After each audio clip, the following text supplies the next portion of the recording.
Depuis de longues semaines, l'affaire Pierre Palmade agite les médias et le milieu des personnalités. À l'origine d'un grave accident de voiture en région parisienne alors qu'il était sous cocaïne, l'humoriste est depuis placé dans un hôpital spécialisé. Après avoir fait un AVC, Pierre Palmade n'est pour le moment toujours pas apte à être jugé de ses actes. Pourtant, plusieurs membres de la famille des victimes demandent à ce qu'il y ait réparation.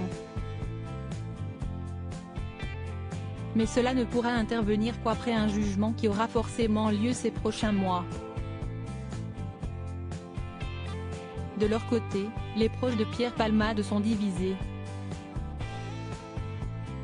Sa grande amie Muriel Robin s'est par exemple exprimée au micro de BFM TV lors d'une sortie officielle dans un théâtre parisien, pour exprimer la peine qu'elle ressentait pour les victimes de Pierre Palmade. On connaît tous l'histoire. Moi je pense essentiellement aux victimes qui sont à l'hôpital. J'espère que la justice fera ce qu'il faut. Je ne peux même pas dire la phrase « adoucir quoi que ce soit », mais ça peut pas être adouci, je pense aux victimes, comme je l'ai dit, avait-elle déclaré. Vincent Lagaffe, il doit être vivant au procès, non ? Autre connaissance de Pierre Palmade, Vincent Lagaffe a accepté d'accorder une interview à nos confrères de Ciné Télé Revue dans le cadre de la sortie de son autobiographie. Mais l'ancien présentateur du Bidil n'y a évidemment pas échappé, Vincent Lagaffe a été amené à donner son point de vue sur la question. Un avis très tranché, Pierre Palmade a fait une connerie et va la payer toute sa vie. Mais le père va boiter toute sa vie et le fils va avoir la gueule de Ribéry. Pierre, il faut laisser la justice faire et arrêter de taper dessus, ça ne changera plus rien. Une fois lancé, Vincent Lagaffe ne s'est pas arrêté là.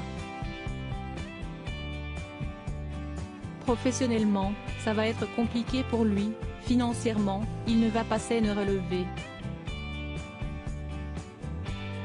Il est sevré de tout d'un coup, alcool, drogue, clope, sexe. Je ne prends pas sa défense, mais si est bon, il paie. Il vit dans une chambre d'hôpital car s'il va en prison, il meurt en 15 jours.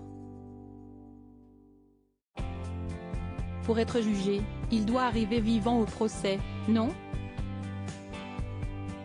À propos de l'auteur, la rédacteur pour Closer depuis 2021, les petites histoires des grandes stars rythment mon quotidien. Également passionné du cinéma classique et contemporain. Ces derniers articles et procès de Jean-Marc Morandini, la justice a tranché sur le sort de l'animateur sans demander ma permission, l'ex-mari d'Émilie Ratajkowski pervers sexuel ? Ces témoignages c'est. Une descendante de Vincent Lagaffe raconte sa première expérience sexuelle avec l'héritière des